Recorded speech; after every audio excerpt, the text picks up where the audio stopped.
Claudia is reading a book that has 360 pages. So she reads some pages last week. The unknown is usually represented by X. And she read 46 pages. Today, she is 4/5 of the way done. So we want 4/5 of the total number of pages. When you take 4/5 of 360, you can multiply 360 by 4 and then divide it by 5. Or you can divide it by 5 first and then multiply it by 4. Either way, you end up with 288.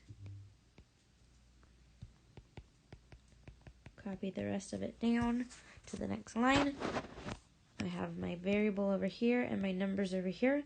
So I'm going to move this number over here.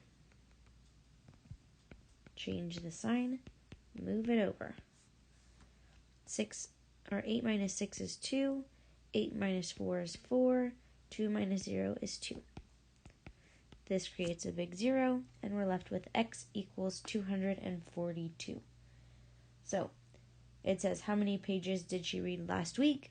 And the answer would be 242